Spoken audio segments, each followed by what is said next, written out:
Hey everyone, this is Scott Goldberg, director and writer and producer of The Forest Hills, and you're listening to the Horror Squad podcast.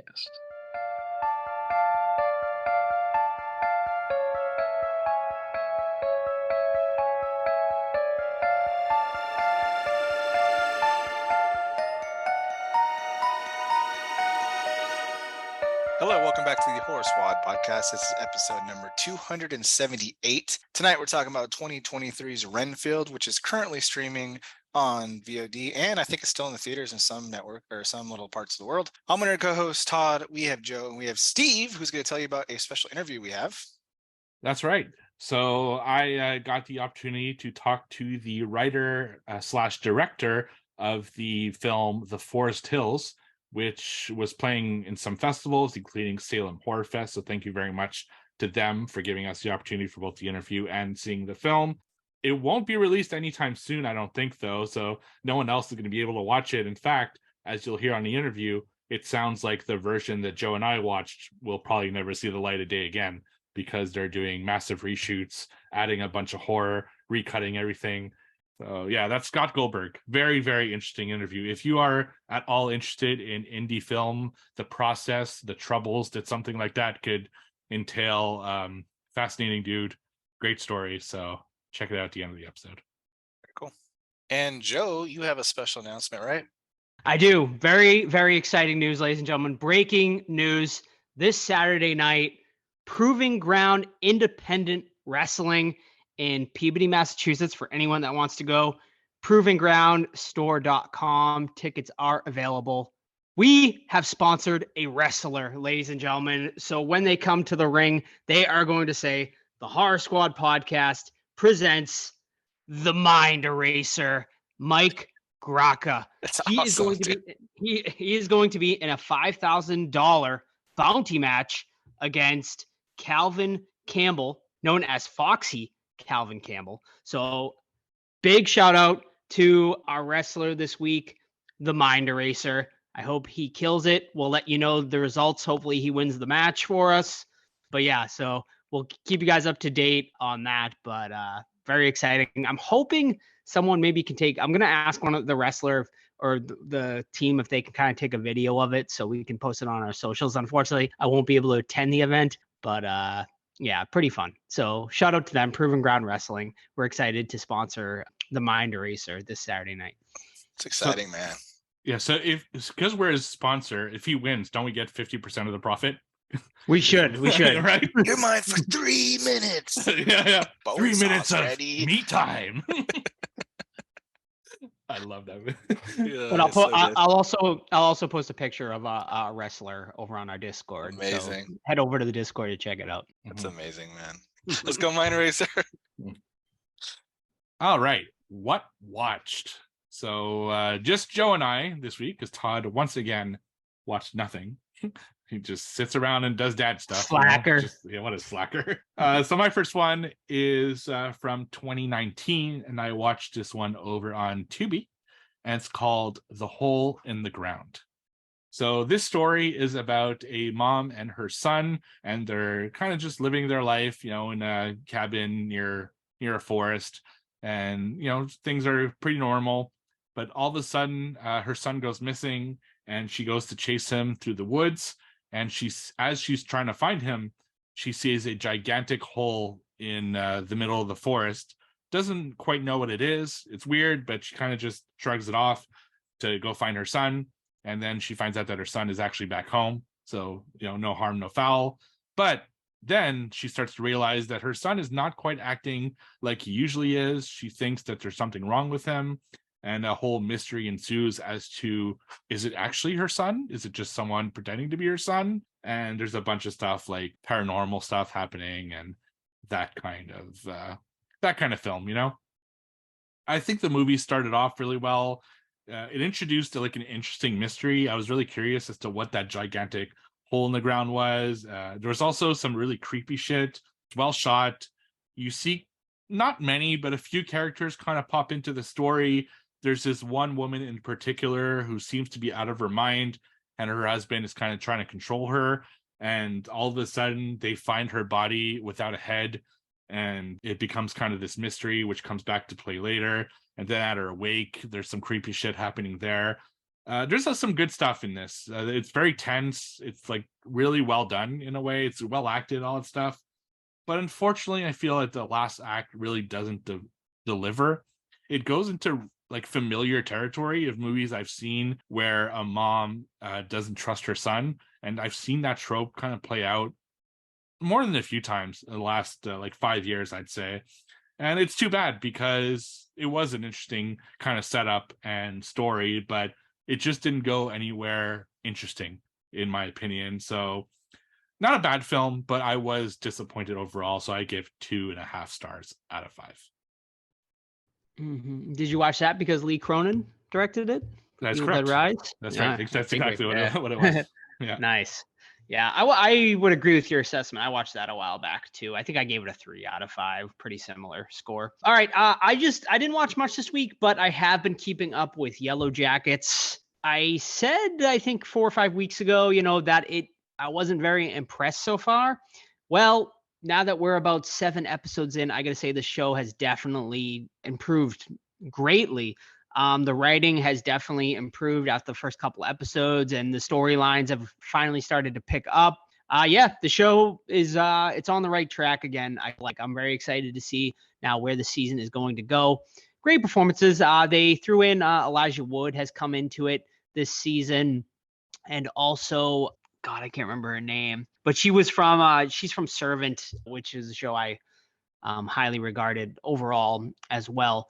But yeah, so I would say jump on Yellow Jackets if you haven't yet. Season 1 was, I thought, fantastic, and this season is trending in the right direction. I think there's probably only maybe 2 or 3 episodes left in the season. If you're into sort of like Lost, I guess I would compare it to sort of like a sort of a more horror version of Lost. So yeah, I would check it out. It's on Showtime. You can check it out there. I don't think it's available anywhere else, so you're gonna have to suck it up and get some Showtime if you want to watch it. Sounds good. And in Canada, it's on Crave. So if any Canadians are listening. So my last one this week is a 2023 film that I watched over on Shudder. It's called From Black. So this is another story of a mom and her son. Apparently the Mother's Day was really which we just passed when we were recording this, was resonating with me this week. So she's a drug addict and she's like out of her mind. She's passed out, and her son tries to wake her up. She can't because she's so like kind of drugged up, and he just leaves and they never find him again. And then it takes place like years later. She's in counseling, she's clean, she's sober, but the kind of haunting of having lost her son is still very much present in her life. Her sister, who's a cop, is trying to help her out through it and all that kind of stuff. And then the boy's father shows back up and says he knows of a way to maybe get her son back. And that way involves some witchcraft type stuff where they're making, symbols on the floor. There's a giant kind of circle of salt. And so they start doing kind of that stuff, reading from a book. And suddenly this kind of dark figure starts following her around. And is she going to get her son back? Is it all a ploy? Who knows? I guess you'll have to watch the movie to find out. This very much feels like an A24 type film. It's got that kind of really dark feeling, a little bit like The Dark and the Wicked, like that kind of vibe to it. The creature or the demon thing that kind of starts showing its way in the film, I'd say halfway through. Very great design, really creepy, and it's cool how at first it's like far away, almost like The Bride in Insidious, when you see pictures of Dalton when he's a kid and the bride's like really far back and slowly getting closer. It's kind of like that feeling where the demon's getting closer to her as they do more of those kind of spell sessions. And there's some great things in this movie. The main actress, Anna Camp, who most people would know from Pitch Perfect, probably gives my favorite female performance of the year so far. Very, very good performance as a formerly drug addicted mother. And there's some creepy shit in this, like truly some creepy scenes, which I really enjoyed. My big issue with it is that I feel the end was rushed. It's a slow burn film that really kind of escalates throughout the film. and then it just ends like abruptly, and that's kind of a shame because they were setting up something really cool. There's also a thing where they jump back and forth in time, where it goes back to when she was drug addict, then it goes forward where the events of the film kind of already happened and she's in the hospital, then it goes back to where like the meat of the story happens, and it jumps back between those different timelines, and sometimes it was a bit confusing as to what timeline they were in and like how it all relates together. I kind of think this movie would have been a better linear story and just kind of go up the momentum there. But still, I think it's a solid film, not like one of the best, but something that was memorable and I think at least worth watching, especially if you're a fan of slow burns. So that's From Black over on Shudder, and I gave it 3 out of 5 stars. Sounds good. I'm gonna check that one out for sure. Yeah, I don't know. It could be hit and miss. I don't know how you're gonna feel about Yeah. it. It depends, like your Right. mood and all that stuff. But it's at least worth watching, right? It's in your wheelhouse at the very least. I think so. Yeah. All right. So before we get on to our next segment, how about a little bit of Joe? Ooh. And by Joe, I mean some coffee. So with our ad from Deadly Grounds Coffee. Everyone thinks because you're a zombie, you don't know good coffee. Well, they're wrong. There's only one brew that gets my seal of approval. Deadly Grounds coffee is my guilty pleasure. The aroma is so intoxicating. It brings all of my neighbors out of the woodwork. Deadly Grounds coffee. Coffee to die for and zombie approved. It's good to get a little deadly. Use the front door! Oh, they're so disgusting. All right, trivia. Yes. All right, the scores for quarter two are as follows. Myself in a commanding lead with 20 points. Steve and Joe both tied second place with 12. Let's freaking go. I'm starting off. Are you guys ready? Dracula. When was it published and by what author? Oh, so Bram Stoker. Okay. When Let's was it go with published? 1859. 1859. So Joe, you automatically get Bram Stoker. So what's your guess on the Bram Stoker. you did 1859, Steve? Yeah. Okay. That's pretty old. It's pretty I know old. that. Yeah. Final answer? God, I feel like Steve's in the right ballpark. Let's go 1845. Steve wins by default. It is 1897. All right. Closest. Amazing. Yeah, I'm currently reading it too. Trying again for the second time. It's pretty dry. Yeah, it's got that old timey like Yeah. text, and it's not Run on easy to- sentences for like 3 pages. So like, gosh damn. Exactly. All right, I will go next. Okay. It is our favorite category, or at least mine. Oh. Guess the movie Hmm. based off the IMDb parental guide. Ooh. Love it. We begin with sex and nudity. Oh yeah. A woman is briefly seen performing oral sex on a man while Oh. he is kissing another woman simultaneously. Yes. Although no nudity is shown, we see a woman bobbing her head up and down, making the act very obvious. Her hair is big and covers any nudity fully. We see the man leaning his head back in pleasure. As one does. Violence and gore. The protagonist is locked in an Iron Maiden-like device and his wrists are cut by blades. Blood pours from his wrists and fills the screen explicitly. It's no, go ahead and keep going. Profanity. This is an R-rated movie, so swearing is heard.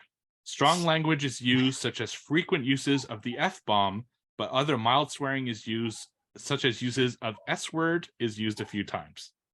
S-word. S-word. All right. This is probably the giveaway, I would say.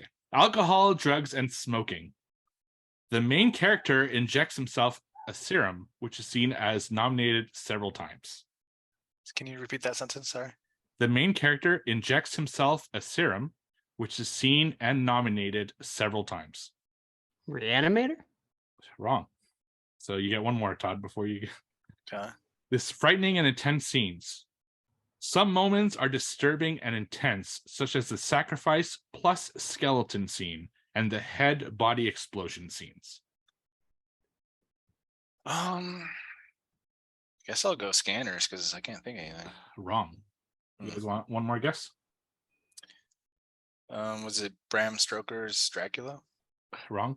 Joe, you want one more guess? I got nothing. All right. So I was thinking of Blade. It popped in there too, man. I should have just said it. Stop doubting myself. Yep. All right, Joe. Alrighty. Shout out to Katie over on Katie. our Discord. She sent me this trivia question. Cool. And I think it's one we've actually had before, but it's been a long time. So we'll see if you guys can get it this time. In the original Pet Sematary, what song is the truck driver listening to before he hits Gage? Oh man. It's a tough one. It's a bit of a tough one, so I'll even take the artist if you don't want to name the song. Okay. Let's see. Who would they got the rights to? not a lot. Not in the 80s. Marvin Gaye. No. I'm gonna go. I don't know. Sweet Home Alabama. So stupid. Fortunately not. The correct answer is Sheena is a Punk Rocker by the band The Ramones. Yeah, I would not have. Oh yeah, isn't King like a big Ramones fan? Yeah. Well, shit the bed. All right. Question number 2. Who travels to Dracula's castle to make a property deal? Oh fuck. It's Renfield? Incorrect. What's his name? God damn it. I know this, Dig deep. but I don't. Oh boy. It is Keanu Reeves. Igor. Kind of correct, Steve, but I know. I just don't. Van Helsing? No, he kills fucking. I know. I can't think of his name. All right. His name is Jonathan Harker.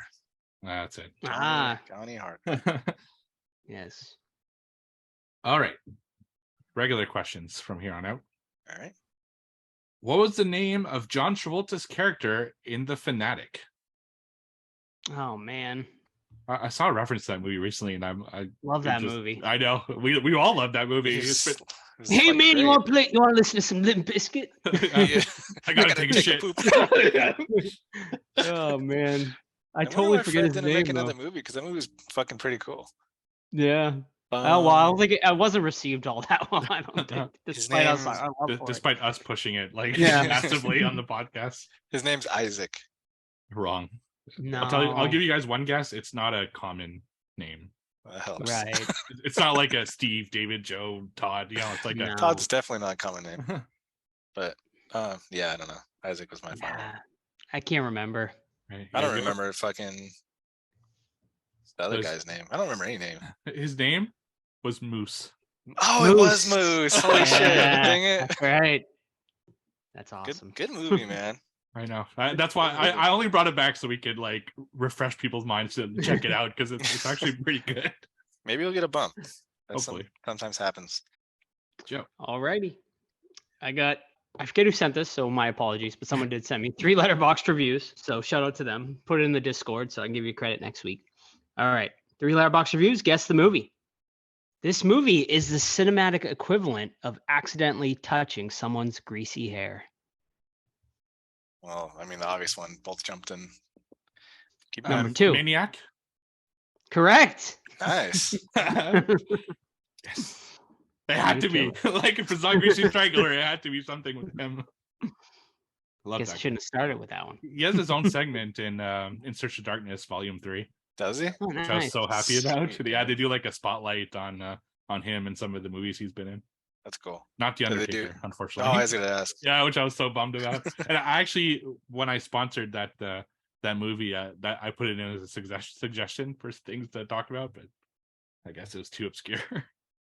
All right, last round. Okay. Final question. What is Blade's full name? Oh Christ! I was just looking at his. Tough night, man. Tough Tough, night. tough night. I will even accept just the first name. Wesley. Mr. Snipes to you. Mr. I don't remember. It's, Why are we giving each other? Why are we Ron? giving character name questions? We know we're all awful at this shit. I don't know. His name is Eric. Oh yeah, that's right. Eric Brooks, but Eric, yeah. Yeah, I used to read his comics when I was a kid. Yeah, all right. that just have a got point canceled yet? too. What? Just got canceled too, or at least The it's comic? just no the movie. The movie? The new No, movie, it's just they're just waiting for the writer's strike to be over to go back on it. we'll see. Yeah. All right. In the platform, which just announced a sequel recently, which I'm very Yes. excited about. Same. What was Goring's favorite dish? That's the main one. He was snails. Correct. Snails or escargot. I would have taken as well. Escargot. Good work. Good work. He liked them snails. Thank you. Yeah, I'm so psyched. Is it That was gonna an be- unexpected sequel. Like, It was good, man. Is it Yeah. gonna be like seconds or something like that? It's got to be something to do with food. they didn't say. They just said platform 2, and they showed pictures of it coming to Cool. Netflix soon. So Oh, man. definitely have to cover it because that was my favorite movie in 2019. Let's do it. Mhm. Alrighty. Last one of the night. Let's do it. I'm doing 3 letterbox reviews again. Oh, Okay. 'Cause I didn't come up with any originals this week. So shout out once again to the person I forget. nice. Okay. Number 1. I mean, it's a movie where a bunch of horny teens get killed, and there's not much more to it than that. That is It's about very 1,000 broad. movies. Yeah, that's the 80s. Yeah. 1980s is correct. Right. Okay. Number 2. They really need to invest in a wheelchair ramp. Oh, Friday the Texas 13th. Chainsaw Massacre. Incorrect. Oh, is Steve correct? Part 2. Yeah. What'd you say? Friday the 13th. Which Part- one? Part 2. Yeah. Part 2. You are Yeah. correct. Yes. Nice. Dang it. And Dang it. I was thinking about It stupid ass could have been. Frank. It could have been. Oh no, but there's Yeah. no teens like Ah. really. Yeah. Eh, the they- one they- that, Yeah, I guess and so. then the last one would probably give it away. Hot take alert. The bag is also cool. Yeah. Right. All right. Good night for Steve, 3 points. Bad night for Todd, 1 point. Terrible night for Joe, 0 points. Which brings us to myself, 21, Steve, 15, Joe, 12 for quarter. Number 2. 10 points in 3 weeks. I'm making my coming back. comeback. It's coming back. I think I've goose egg 2 weeks in a row now. Yeah. Yeah. It's this afternoon start time, I think. Maybe. Maybe. Yeah. It was night last time though, so no excuse. Was it? Yeah, we did night last week. All right, let's talk about Renfield. Tagline here: "Sucks to be him." Directed by Mr. Chris McKay, who did the Lego Batman movie. He did the Tomorrow War with Chris Pratt, which is on Prime like 2 years ago. Having grown sick and tired of his centuries as Dracula's lackey, Renfield finds a new lease on life and maybe even redemption. When he falls When he falls for feisty, I'm gonna skip this. All right. So we are joining Renfield and Dracula, played by the double Nicholases, Nicholas Hoult, who's amazing. Nicolas Cage was amazing. Nicolas Cage playing the title Dracula character. And we learn about their relationship through the many, many years that they're together. And it always goes the route of Dracula becomes too powerful. He makes a name for himself. And then you have Dracula hunters come and try to kill him. And with the help of Renfield, Dracula and Renfield end up winning. But then they have to abandon their estate and go somewhere else. Eventually, this brings them all the way to Florida. And at this point, like, all the nobility, all the money, all the notoriety is gone. Dracula has nothing. He's in like a decrepit, abandoned hospital, and they're living they're living in squalor, basically, right? But Dracula's still an asshole. He's really mean to Renfield. Renfield has a heart, but he also feels like, he's a slave to Dracula, right? We learn that Renfield gets a little bit of Dracula's powers by eating, I guess, supernatural bugs, and then he turns into kind of like a super killer guy. And basically, we're just following Renfield as he goes around town getting victims for Dracula, also trying to deal with like the shame and the want of wanting to be someone bigger than he is and not a slave and not like just Dracula's lackey. Which brings us to the help group that Renfield joined. It's like a support group for people that have bad relationships with their loved ones or whatever. So in order to make him feel good about himself, when he listens to like the support group, they're complaining, like for example, someone complains about their boyfriend, he decides that, all right, I'm going to make her boyfriend, who's a bad guy, quote unquote, Dracula's the next victim. So he kind of falls in with this group and it gives him support to eventually try to move away from Dracula. And we'll leave it at that. overall, my initial thoughts were like, man, I was having a lot of fun with this one. There was like moments where I was like, yeah, this is cool, this is awesome. And then it would kind of lose a little bit of steam with some of like the plot devices there. But I think when Renfield and Dracula are on screen together, especially Nick Cage, like Nicholas Hoult is amazing as Renfield, but I thought Nick Cage was freaking awesome. And when those guys are on the camera together and they're doing their thing, I thought it was amazing. The stuff on the side though is a little bit iffy, so I'm a little bit torn with that. But those are my initial thoughts. Yeah, I overall, like, my expectations weren't very high going into this, but I ended up coming out mainly positive. I had a lot of fun watching this. Obviously there's problems. I do agree with Todd. I really don't think the mafia family side plot was really necessary. When Nicolas Cage and Nicholas Hoult are together, or when just Nicolas Cage is on screen, that is definitely the best part of this movie. And I just wish that they just focused on, we didn't need another villain really. Like, just Dracula was all that was really needed. So I just kind of wish it was, maybe Nicholas Hoult and kind of maybe even though I didn't even really love the Aquafina side storyline either. I just wish maybe it was the three of them sort of, Aquafina and Nicholas Holt's character, Renfield, just kind of banding together to fight Nicolas Cage's Dracula rather than the whole crime family side plot. But overall, it's a lot of fun. Most of the comedy hit for me.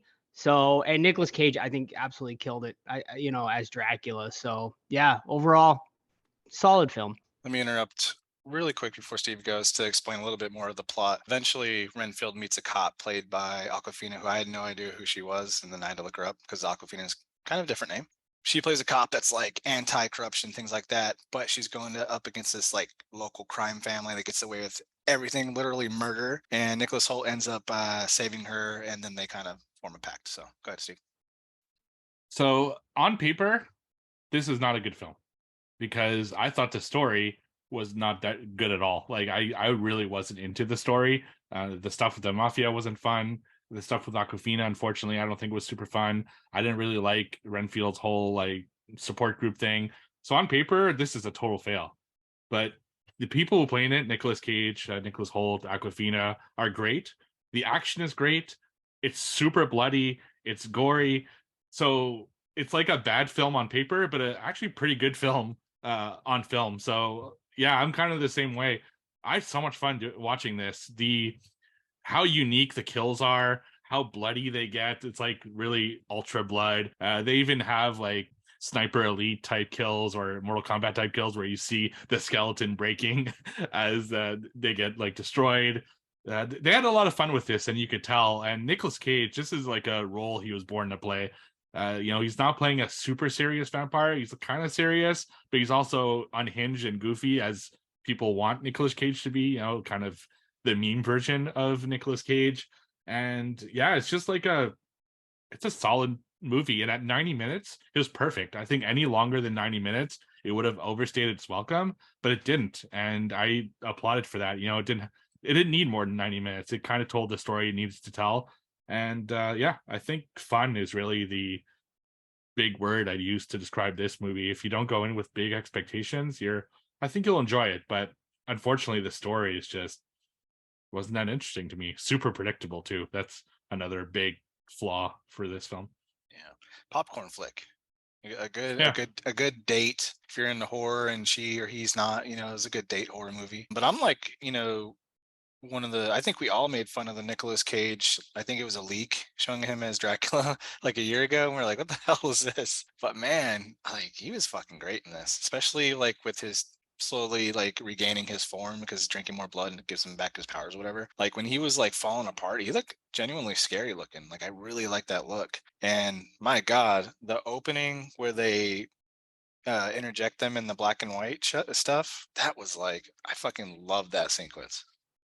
Yeah, that really was like amazing. It looked so authentic and so cool. It like kind of blew me away. And then I agree, the fucking makeup effects on him, like before he takes the fucking burn scene was just hilarious. Like that was one of my favorite parts of the whole movie. I audibly laughed. Luckily, I didn't have really anything spoiled for me, so that part really made me laugh. And then Like, I thought we were going to go straight into his sort of Dracula form, but I loved that they did that whole sort of transitioning through the makeup. It was kind of like the Reverse Fly sequence sort of going on. And I fucking, it was great. They obviously had a budget because I was pretty impressed with that.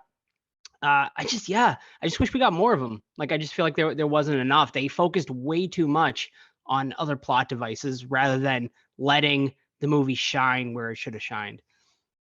Yeah, I agree. I loved that intro with the old timey stuff. This whole movie was a love letter to like Dracula's history throughout film. It referenced a lot of like cliches and things that happen in previous films that we've seen with Dracula or vampires. And I think, I don't remember who said it, maybe both of you.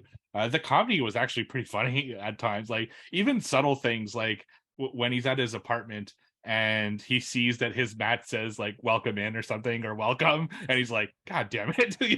Just like little touches like that, which I thought were really, really funny. And it also goes a lot to both Nicholas Hoult and Nicolas Cage's timing. Their timing is really good. And you're right, I think one of the biggest flaws is they didn't get to play or riff off each other enough, and that was really the most interesting thing about this film. Yeah, let's get into the whole criminal. First of all, the criminal subplot. The matron or whatever. I'm gonna talk to you about the fucking Dracula. Oh my god, I cannot stand her. I'm sorry, but no. And then what's his name? John fucking John Ralphio. John Ralphio, who's one of the best characters in Parks and Rec. I'm all for actors taking shots at something, but they just didn't really try to alter him from a comedic actor into this. They gave him a neck tat and made him hold a gun. But other than that, man, I was just like, John Ralphio, what's wrong, dude? What are we doing? But it was funny at the same time, like that scene where Dracula like slowly reveals himself, and the shot pans up as his cape is like slowly rising, and then he's like, dude, it's Dracula, man. Like just completely ruins the moment, but in a funny way. I thought it was funny. I mean, could have been a better role, sure, but I like that actor, so I like that actor too. But that whole plot is just like we've said over and over again, just is terrible. It's just bad. And then, like I think you mentioned, Steve, like it's so telegraphed that Dracula's going to link up with John Ralphio and join forces, and then of course we get into these big old fights where there's just like faceless enemies. Like the cops are all covered up, all the goons look exactly the same when they're fighting the criminals. And for me, honestly, like I'm a little bit reversed. I thought a lot more of the comedy worked compared to the action, which I didn't think worked at the time. It worked when Renfield was high on his super insects, but when Aquafina was doing it, I didn't buy it because it made no sense for her to be kung fu artist shit like that. So like when stuff like that happens, it just takes me out of it. How do you guys feel? First, you're right. Like the thing, you knew exactly when they'd be setting up something for later in the film, like how Renfield has an ant, and there happens to be a little kid in his complex who has an ant colony, and he like adds the ant to it. It's like, I wonder when that's going to come back, when he needs conveniently needs an insect to eat. And then it was hilarious when he's eating all of them, like he's just pouring them into his mouth. But yeah, it's so. Is it any bug? Like he can grab like? It seems to be any bug, but they're like special bugs that I think he can also have. I don't know. It wasn't super clear, but I think it was any bug. It's just they weren't as powerful, so you have to eat more of them to be as powerful. It was like kind of that thing. As far as the action, I really dug the action, to be honest.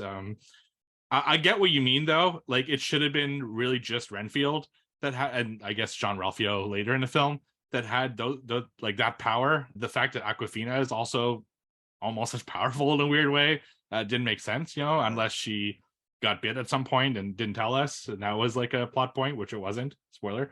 And but I did love it because I was just excited to see how they would creatively kill more people, and they really kill some people in some really cool ways. I mean, right at the beginning when they kill, I don't know if it's like just a bishop or the pope or whatever, that was fucking excellent.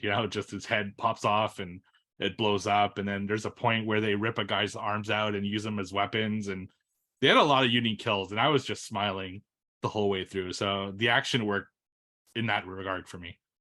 Yeah, I agree. I think like the kills really do shine. I think without these amazing kills, you're looking at a pretty mediocre movie, but I think the kills absolutely elevate this movie to a lot better movie. Yeah, I mean the fucking when he goes like full fucking when Renfield, he's kind of trying to be like the good guy, and then he fucking gets a hold of the kid's ant farm, which was a great scene when he breaks through and starts eating the kid's ant farm. That was really funny. But when he gets those bugs and just goes crazy, which is like an interesting thing. I don't think I've ever really seen that before, where like he gets power through insects. That was interesting. But when he just fucking goes like ape shit on all those guys, it was fucking awesome. They weren't afraid to go crazy on the gore either for like a pretty mainstream movie, a movie that's really more geared towards comedy than horror. They weren't afraid to really bring the horror out. Like when he fucking ripped that guy's arms off and then threw him at the other two dudes and it went through the dudes. Amazing. Just fucking chef's kiss. Great stuff. Yeah, the inventive kills definitely elevated this movie. I was going to say one thing that did surprise me, maybe the only thing in the movie that surprised me, is I did not expect Dracula to like wipe the fucking support group out completely, and in a really bloody and gory way. I was like, okay, wow, they had the balls to do that. I really didn't think they would. So that, I mean, they kind of retcon it, which kind of sucks to be honest, but I did really like that scene because that was actually a surprise to me. Yeah, I like the doctor or motivational speaker or whatever. He was pretty funny too. His comedic timings, like when Renfield's like, yeah, he won't come to full power. He's like, that's so weird. Why'd you say it like that? But yeah, I thought that was pretty cool. I wrote down this one line that made me laugh out loud was when Dracula was like trying to what is it called, gaslighting, when you're manipulating someone or something like that. But he's talking to Renfield. He's like, I don't ask for much, Redfield, just the blood of a few dozen innocent people. And I just thought like, because he's such a fucking asshole. And he like at one point tells him, I want a bus full of cheerleaders. I want nuns. Don't bring me this trash. And then the whole like everyone hating ska kind of plot in the beginning was pretty funny too. So there's some good shit in this, man. Yeah. So my favorite line is actually from a kind of nobody character. It's from Aquafina's partner when he says, "Order me a number 3. The toilets just order a number 2." I thought that was such a fucking funny line. Yeah. So yeah, there's definitely some good comedy in this that. I laughed a few times, and I don't know, it's pretty rare for me to laugh in especially horror movies. They try too hard, but this one was genuinely funny. Also, did you notice in Therapy, Jenna Cannell from Terrifier, actually from the original Terrifier, the main final girl in that one is one of the girls in Therapy. She's got really short hair, so not as recognizable. The one that can't tell her exactly. Story? Yes, exactly. Yep. Interesting. Mm-hmm. Yeah, so fun little stat block. Also, that lady, like, I could not place her anywhere. The mom villain from John Ralphio. Talks like this. Yeah. She's like super. I've definitely seen her in a bunch of stuff. Interestingly, she's listed as Gozer for Ghostbusters Afterlife. So I'm assuming she played the voice of Gozer. Voice, yeah. Yeah. she's in what's that show called? Oh, The Expanse. It's like a really big sci-fi thing. She's also listed for 24. So a show I never watched with Kiefer Sutherland. You have 24 hours. It was a great show. Yeah. But she's like I think she's a pretty famous character actor. I've definitely recognized her from. I just couldn't place her in what movies I've seen her in. Yeah, unfortunately, it's not a lot to dissect with this one. It's pretty straightforward. Kind of covered. Would you want to see a sequel? Yes, but it kind of bombed, didn't it? I don't know how it did, honestly. Yeah, you didn't really hear much of it, so I'm assuming it didn't do a lot of money. But I did hear someone say like they weren't. I'll look it up. And it's a good point. Like, who is the intended audience for this? I guess because it's kind of like all over the place. Yeah. I think so. I think it wasn't marketed right either, sort of. Like, I think they it just wasn't like it really didn't like gear it towards horror fans, and they didn't really gear it towards like it was kind of like in the middle there. So I mean, I know they threw it towards Aquafina, but did it bomb? Yeah. So we probably won't see it. They kind of geared it towards like quirky humor. You know what I mean? Like the voiceover, like handsome actor being quirky. I thought the trailer was awful too. Like I remember watching the trailer and I was like, this looks terrible, but give it a chance. So we did a 65 million budget, which is probably, closer to 90 million with all marketing. And it only pulled in $24 million worldwide. So that's a fucking no for anything. But I could see this being the type of movie that like gets more popular after. because of people watching it now, like on VOD or watching it on the streaming service, and people are gonna be like, this wasn't actually that bad, and maybe growing a life from there, because that does happen from time to time. It's not good for their numbers or for a sequel, but I wouldn't be completely shocked if they did one. Plus, it went up against Evil Dead, right? Which was gonna always take the horror audience, So, Yeah. Final rating? Yeah, I go back and forth, but overall, I had a really fun time watching this. I would watch it again. I think it's a great movie to watch with like a group of people and just kind of laugh and enjoy the craziness of it. So I'm gonna give it a 3.5. I think it's deserved. I think when Nicolas Cage is on screen, it's pretty awesome. So, and I had most of the time I had a blast watching it. I'm right there with you. Like it had more positives than negatives for me, and I agree that the Knicks were both excellent. They were both great in their roles. I really like when it was a horror movie. I was fucking in 100%, and then I kind of got lost with all the criminal shit. So 3.5 out of 5. Boys, we're gonna have to stop agreeing like this. This is just gonna get God, boring for our it's audience. gonna open a portal or something. Yeah, right. 3.5 as well. It's a fun movie. Right now it's in my top 5 of the year, and not saying much, but I had fun watching it. And like I said before, at 90 minutes, it's an easy watch and something I could see myself watching again in the future. So that's as good of a compliment as I'm going to give something. I enjoyed it. It was fun. So I think people should check it out. All right. So you guys want to get into some questions? Yeah. No. Too bad. You can Of ask course. us those questions on social media at the Horror Squad Podcast or on our Discord, where really the greatest group of horror fans anywhere, and I challenge anyone to find anywhere better. So a lot of Dracula / Renfield / Nicolas Cage questions this week. So thank you to everyone who sent them. First one, these are from Cody. What is everyone's favorite portrayal of Dracula? I'm going Duncan Rhaegar from the Monster Squad. I fucking absolutely love that portrayal. I think it's one of the best ever put to screen. So shout out to him. Okay, very nice. Remind me, my lore is kind of loose with Dracula. Is Max Schreck considered Dracula for Nosferatu? Not really. I No. think. Count Orlok. Yes, Oh, Count okay, Orlok. got it. Dummy. Sorry, that's why I asked. Okay. No one's really. I mean, Christopher Lee is awesome in the Hammer film, so I'll go with him. But I mean, shoot, Cage is fucking great. Yeah, I also agree with Christopher Lee. Bela Lugosi is probably the classic interpretation of the character, but Christopher Lee was kind of the first one I used to watch because they play on TV once in a while, the Hammer ones. I actually bought the Hammer pack recently, so I'm pretty psyched about revisiting a lot of that stuff. So I'd go Christopher Lee as well. The next one, favorite horror comedies. So he has to list a few of them. He said top 5, but I won't do that to you guys. So just a few of your favorite horror comedies. I mean, Shaun of the Dead's probably the ultimate one, I would say, right? Most of us would agree. Also, Dead Alive, of course. I mean, those are probably my top 2 that immediately come to my head. Definitely a couple good ones. I always answer the same when we're asked this question, and I'm going to go with Freak Out, let's see, early 2000s independent film out of Great Britain, and it's about a couple horror fans that are like diehard horror fans, and then an escaped murderer mental patient. They capture him kind of, and they train him to be a serial killer based on their favorite horror movies. But it's really fucking goofy. So, Freak Out. I'm gonna go Army of Darkness. I think that's my favorite horror comedy of all time. It's I don't think it's like the funniest film, I don't think it's like the best comedy wise, but it's probably my favorite that matches the two genres together. So, but all the ones you said are all great as well. So. For you to check out Freak Out if you can, because I know you like indies. Yeah, I'll put it on my list. If I can find it, I will definitely check it out. Maybe I want to check it out too, Todd. No, God. He said well, me. I know. We have different Yeah. niches and stuff like that. I told you about Kill Her Goats because of the goat title, Joe. Thank you. I haven't watched it, but Don't watch it. It's fucking terrible.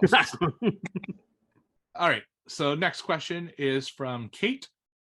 Favorite Nicolas Cage movie. So I'm going to ask you a 2-parter on this one. Favorite horror and favorite non-horror Nicolas Cage movie.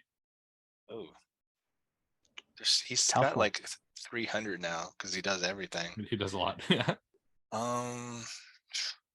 You know what?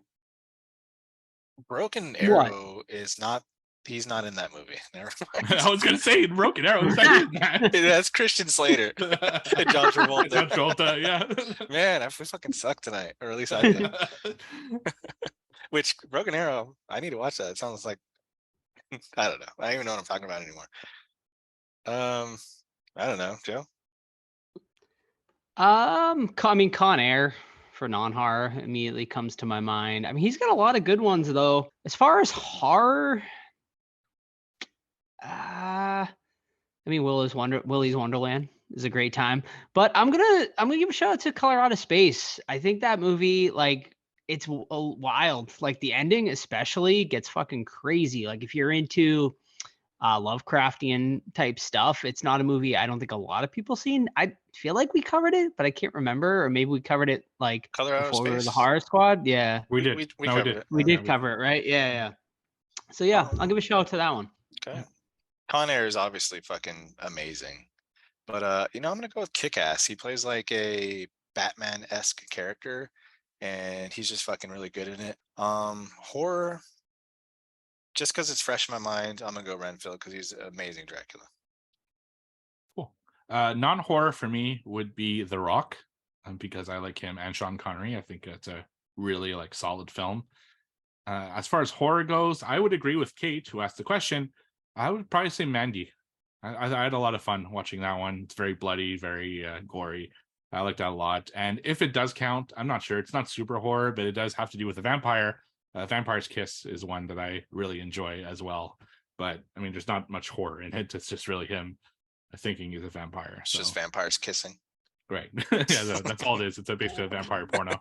Nice. It's more, I guess, like horror adjacent, but it's pretty close. This is another one I'm going to suggest is 8 Millimeter. I haven't seen it in a while. I'm not sure if it holds up, but I remember it being like very disturbing, like at the time when I watched it and stuff. So with a blue-haired Joaquin Phoenix, it's lovely. Yeah. It's a very good one. It's like kind of on a real side of horror, yeah. But yeah, that's a good one for sure. And then Christmas movie suggestion, Nick Cage, Trapped in Paradise. I don't know if you've ever seen it. John Lovitz, Dana Carvey. Give it a watch this Christmas season. I made Sam watch it last Christmas. Nice. All right. Next one is from the next series of ones. Eric, when will Nicolas Cage get his horror icon status? Between this movie, Willy's Wonderland, Mom and Dad, Mandy, Colorado Space, Bringing Out the Dead, we won't talk about The Wicker Man. He has done a lot, but I think he's missing like a hit, like a massive hit. You know what I mean? He's done some stuff, but I think we're still waiting for that really big one. I think for him to get into icon status. I agree. Yeah, I think he's an iconic actor, but you're right, not a horror iconic actor, because he doesn't have that one like defining role that everyone's like, okay, that was amazing. He just has a lot of sevens, 7s out of 10, which does not make you a horror icon. His next question: what role would you like to see Cage take on next? Great question. I mean, I love that he's doing just like what he wants to do, like right now. Like he's not afraid to take risks, obviously. So yeah, I mean, hey, sky's the limit. Maybe Nick Cage is Freddy Krueger. Who knows? You heard it here first.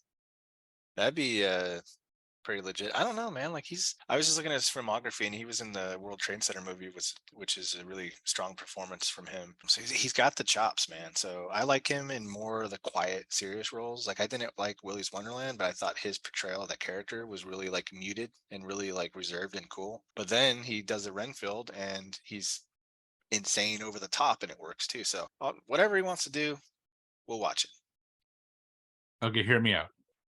Sequel to Renfield, where he plays all of the Universal monsters, because in the monster world, everyone looks like Nicolas Cage.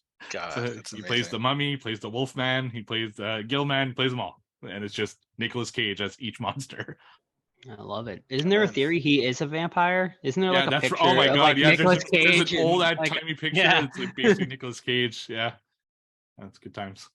All right, so Eric's last question: who's a better actor, Nicolas Cage or Robert Englund? I mean, I'd go Cage for sure. I mean, me and Steve were able to get an early screening of the Robert Englund documentary, and it definitely, I think, gave me a newfound respect, I think, for his roles like outside of Nightmare. But I've enjoyed more Nick Cage movies, I think, than I have Robert Englund movies.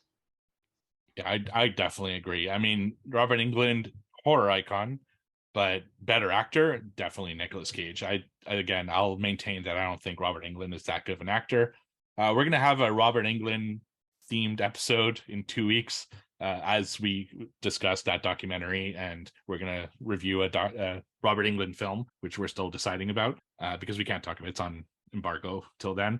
So it did give me a new appreciation for him, but if we're talking this question specifically, better actor, I think it's easily Nicolas Cage. Next question is from Evan. Most wanted Nicolas Cage sequel from his filmography. Ooh, that's a good question. I would love to see Willy's Wonderland too. I just really like that movie. It was just so much fun. But realistically, I mean, I think Con Air 2 would be fucking awesome. I don't know what you could do with it. You're back but on the if you plane. could- He if gets rearrested. I mean, if you could bring back like a lot of that cast, it would be so cool. Let's not forget Steve Buscemi is like a my wanted God. child killer. Right. Yeah. Yeah, And he they is. just let him walk, and we're supposed to like him. I'm like, what? Right. Come on, bud. He's charming. That's Yeah, what that was no, the he's message. not. He's not I know fucking he's charming at not. Yeah. Danny Trejo steals that movie, I think. He's hilarious in that one.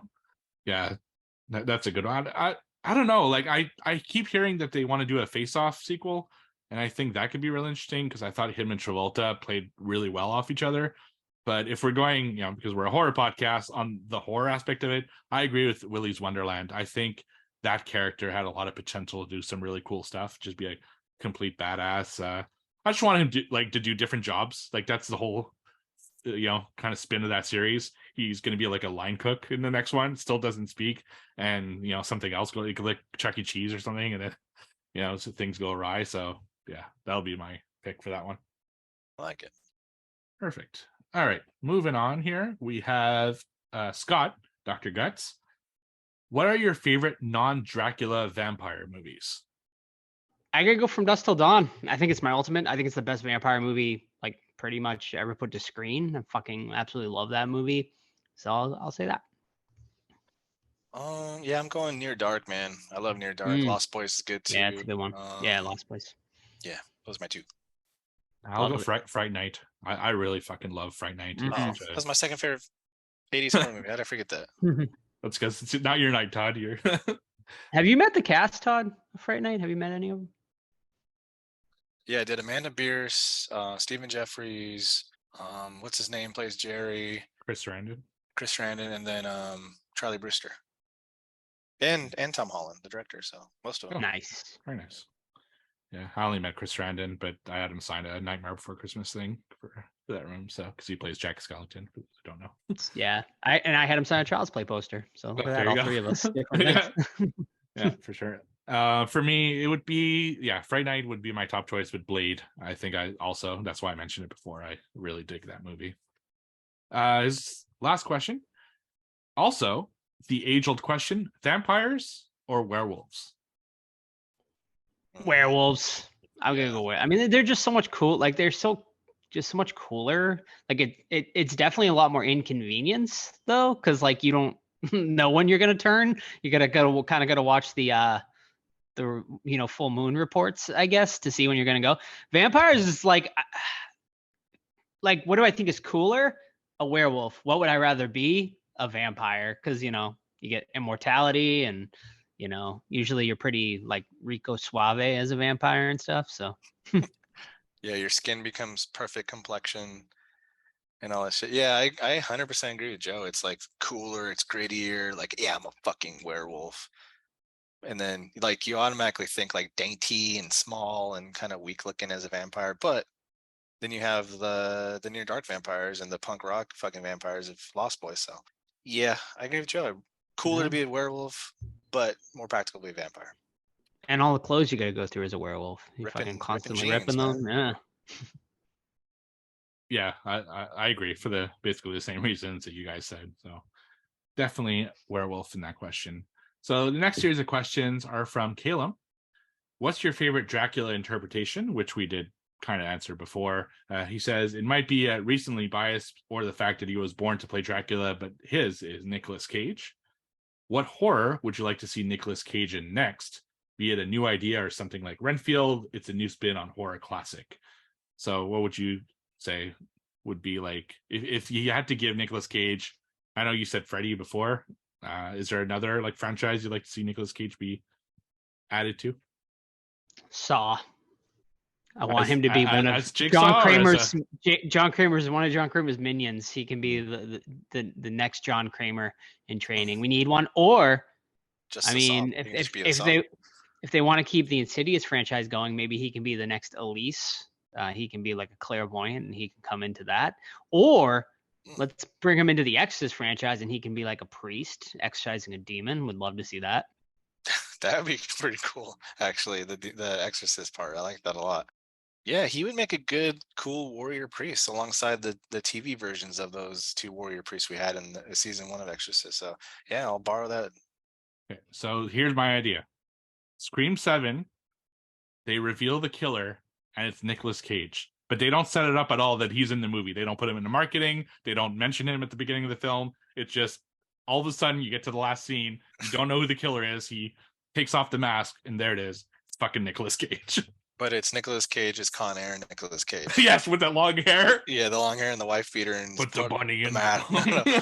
Put the mask down. That would be fucking amazing. All right. So favorite horror role, we also answered. Loved him in Willy's Wonderland, he says. Okay, this one might be tough. Favorite line from his movies, excluding "Not the bees, not the bees." Thank you, squad. But most importantly, thank you, Nicolas Cage. What's your favorite Cage line? I'm gonna steal it from Joe before he says it. Con Air. Yep. Uh-huh. Yes. Yep. Are you gonna say it? No, I don't even know it, so go for it. Okay, here's mine. And that was from Willy's Wonderland. Thank you. Nice. That was perfect. I love it. We can't top that, so let's not even try. Right. All right. So thank you for the questions, Caleb. We go over to this is Shaylin, little 3-quart me. Do you think you would succeed at being a vampire? Hell yeah, I would. Sleep all day, party all night. It's fun to be a vampire. Nice. Lost Boys. Yeah, you can mind control people. How are your worms, Michael? Just be a total prick like Keith Sutherland is in Lost Boys. I'm down. Let's do it. It would suck to like sleep in a fucking cave or something like that. But if you got like money, I think the key is you have to have money, right? To be comfortable and trust people to protect your ass during the day. Yeah, I agree. I think I'd make a great vampire.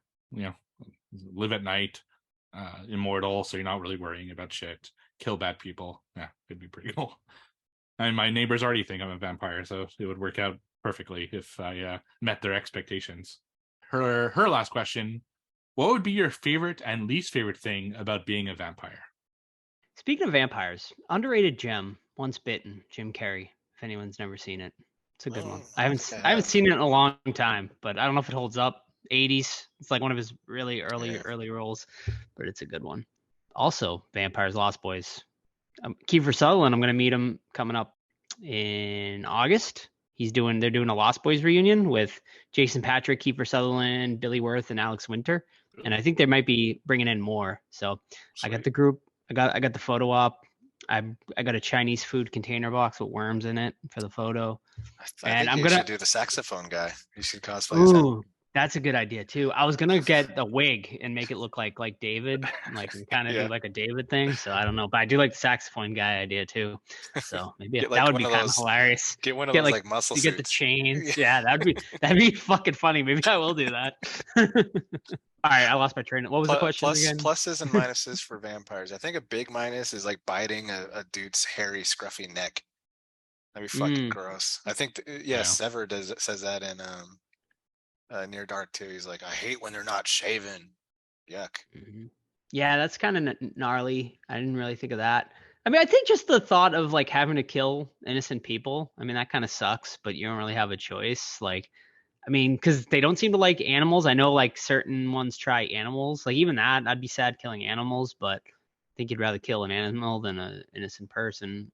So yeah, I think just that in general, having to go out and find someone. I guess you try to find the assholes, right? You kind of like go try to find the pedophiles and the murderers and do it that way. What was it? Who did that? There was like a movie we watched, I think, recently where like they went out and did that. I don't remember which one it was, but it was definitely a plot point, something we watched pretty recently. Mm-hmm. Yeah. I would agree with that. Yeah, the fact that you always have to go out to feed, like there's no like break period, you're kind of always hungry and always prowling the night. It's, sometimes you want a night off and you just want to snack at home. You don't want to have to. You want to Uber Eats, unless they have a Uber Eats for vampires. Who knows? Maybe that's the thing. So just eat the Uber Eats guy. Right? Yeah. If all else fails, right? I guess that's what you could do. Yeah. Positives. If you're one of the vampires that like super strong, that's pretty cool. Or super sexy. Yeah, absolutely. Mind control. Yeah. Yeah. See me. Flying. See me. Yeah. Bat. I most fly do. I guess yeah. The transform that you can like transform into a bat. Like that's kind of exactly. Cool. Yeah. I mean, Nicolas Cage was like flying without being a bat. He turned into like 50 different bats though. That was interesting. Yeah. That was pretty cool. All right. Next question is from Jackie. What is the appeal of Nicolas Cage? I mean, it's a good question. Like, honestly, I don't know. I think he's just likable. At the end of the day, I think he's just this type of guy you root for. And like I said, I think he's not afraid to take risks. He gives it his all. In pretty much everything.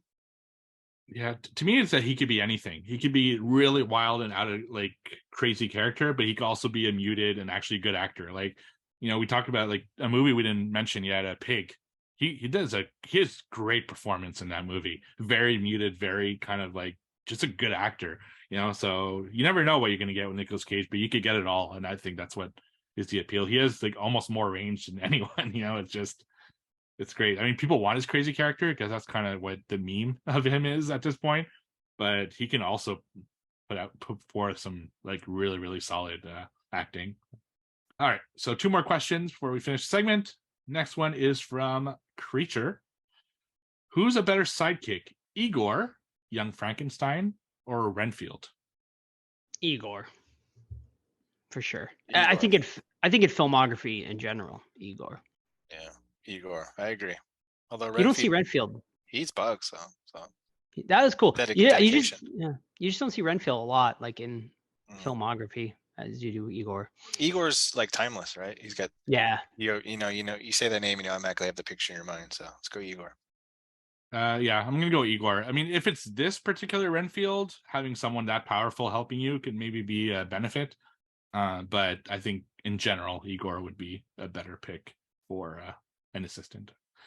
And finally, last question of the night from Patty.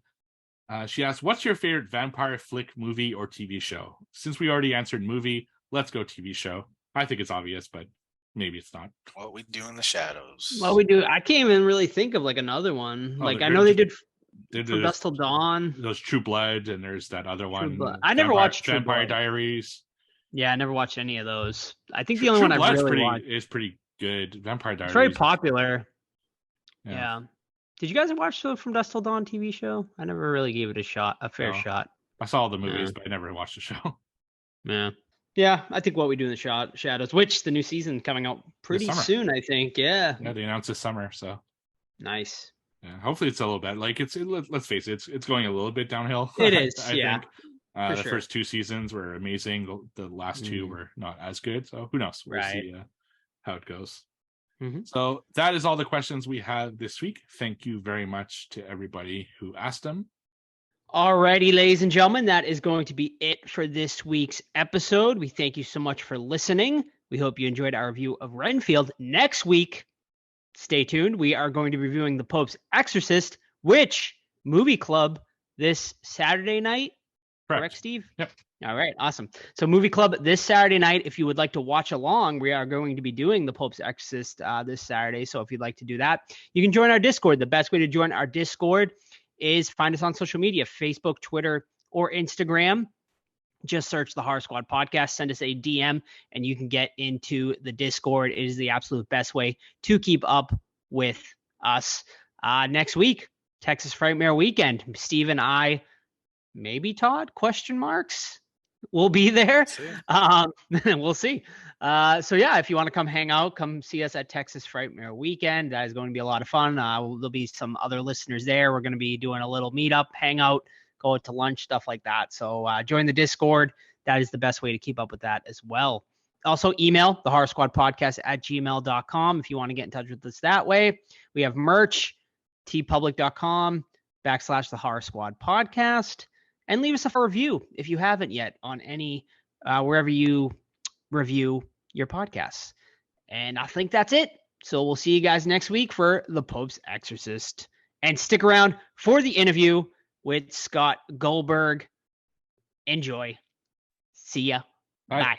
Bye. Hello, everyone, and welcome back to the Horror Squad podcast, where today we have a special guest.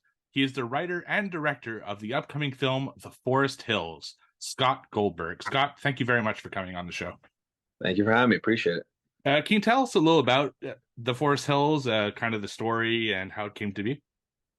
Sure. So we had a film with the same name, a script that we were going to do in I think it was in the area of Detroit, Michigan, and unfortunately, the producer that we were in discussions with was getting a lot of red flags. It was originally like a $20,000 production, and the guy said he could do it. And I have my friend Elliot who invested the money and was interested. And after we got all these just different unfortunate red flags, we just said, you know what, let's just cancel the situation and move it to New York. Coincidentally enough, after we did that, we got a bill for like $1,500 for like location scouting and all this other stuff, and basically got I forget where like when you're threatened to pay up. Right. Yeah. So so we kind of made the right decision, I think, based on the fact that I didn't get an agreement prior, and I was trying to get like the contract, and it wasn't being sent to three weeks before, and just all these red flags. So anyway, fast forward, a couple days, I wrote this. I said, you know what, let's move the production from Detroit, Michigan, to the Catskills, and we kind of just then I made a story around a cabin, and my friend Chico Mendez, who plays the role of Rico in the film, and just kind of started from there. The idea of him running through the woods naked, which he's wearing underwear in the film, but right. And just basically that's where we started from, and kind of just had that idea in my head, and that's kind of where we wanted to push this film to make it something that was we felt was much stronger than the original idea, which was a totally different concept. Okay. So the first time I heard about this film was when it was announced that Shelley Duvall was making her film return after a 20-year absence. How did that all come about, and how was it working with such a film icon? Yeah, no, she was great. I mean, everyone I cast in the film, we had Kevin Tompkins, who's a casting agent.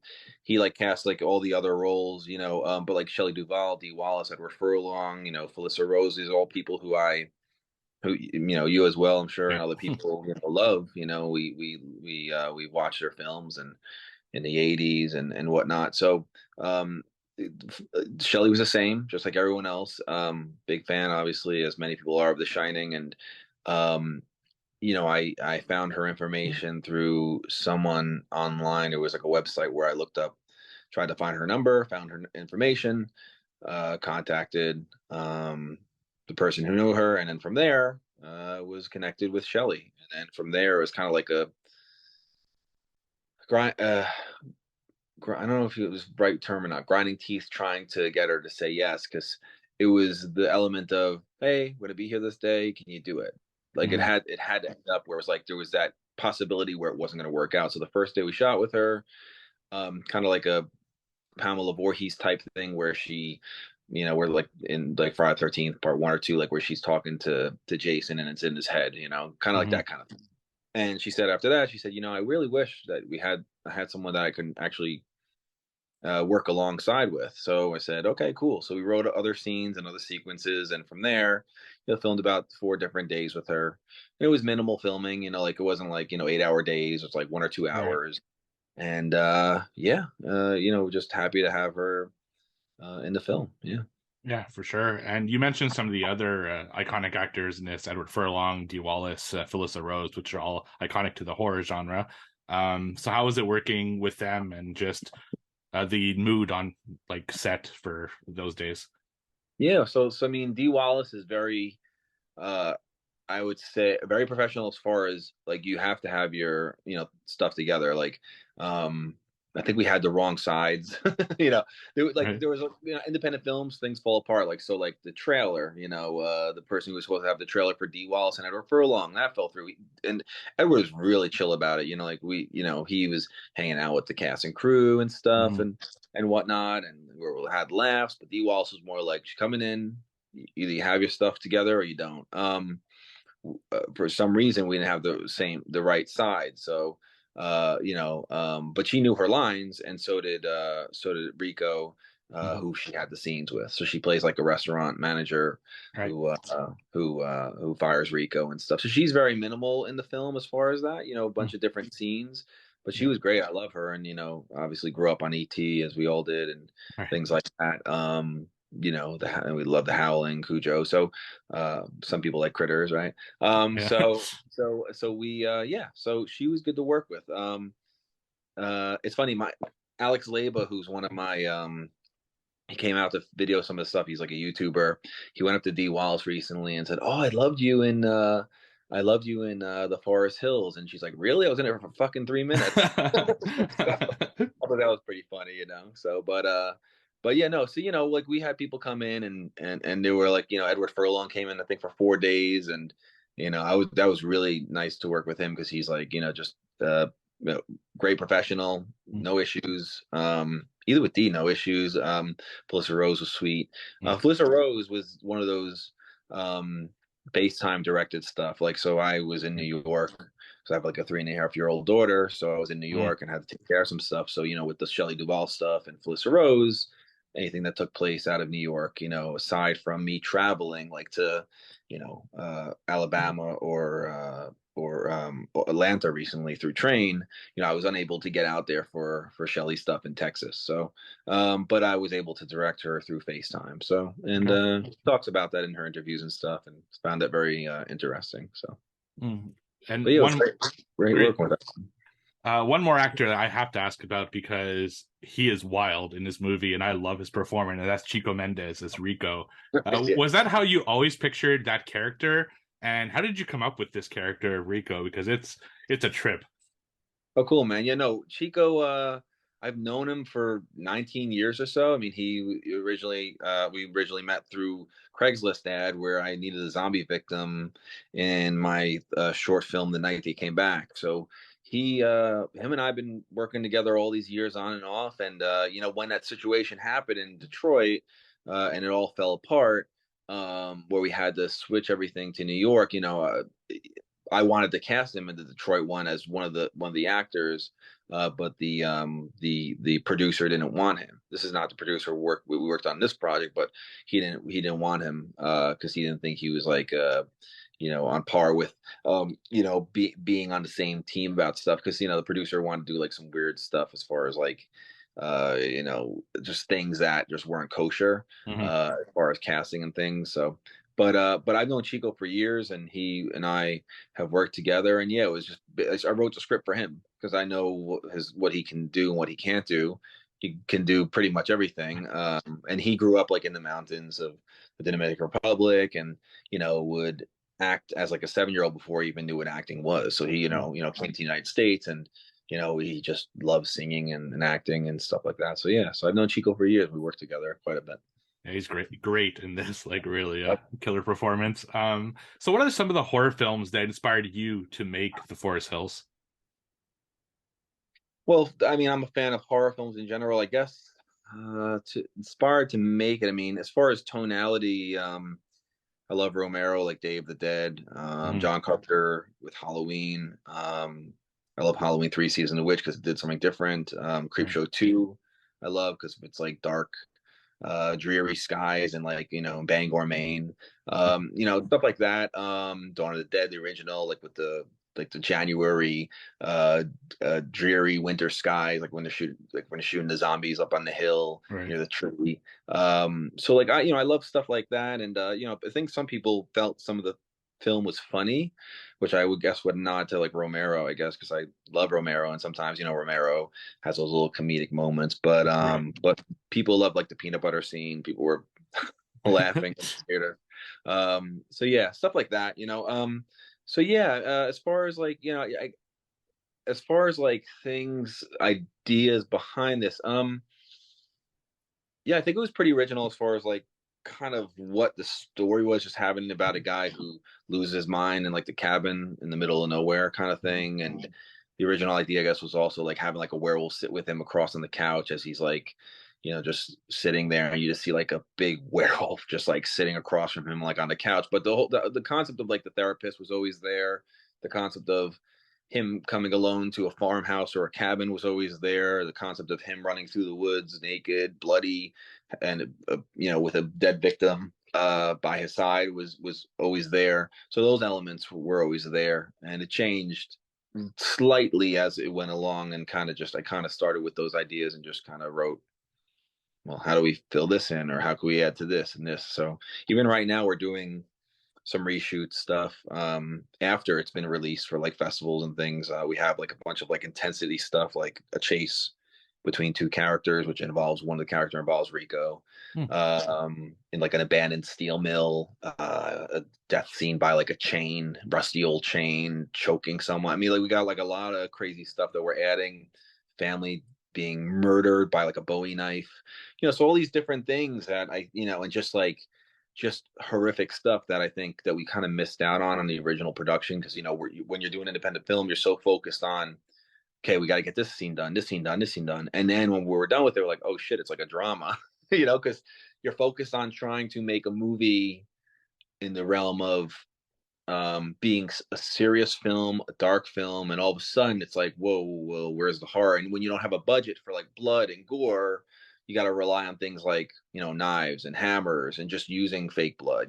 So Right. to be able to expand on that now to a degree, I think was very important. Can definitely add more for once people see future edits of the film. So the reshoots, is that something that you kind of always wanted to do because of the limitations the first time, or is that something coming from audience feedback as you're showing it through festivals? It's something that we have to do for streamers because I have an agent, and the agent said, you got to add horror, otherwise it's not going to sell. So it's kind of like one of those things. I made an art house film. I feel like I made a film that is for what it is now. I made a film that is for horror fans straight up, like, meaning if I was a horror fan, this is the type of film I like to see. Granted, with a limited budget of not being able to utilize, the funds, not having the funds for money. This is the type of film I would have done, a slow burn Kubrick type of film where it slowly moves along, and all of a sudden you get hit with the horror and the realization of how Rico was played, and how he just was completely abused by people who he thought was his friends. And the horror in that feels more important than horror of like a werewolf and trying to emulate some sort of cheesy, low budget werewolf film. So yeah, just expanding on this now, and just kind of now making it less of an art house film, more of a sellable product. That's something I definitely learned with the process of making this movie is now creating something that can be sellable. I still feel it's sellable, but and there is interest, but the interest to make the money and make a lot of money relies on horror and making it less of a drama. So those are the things you learn as a filmmaker. You move through and kind of navigate and see, how to best protect and get your investors' budget that they put in, as well as mine, to make sense and profit.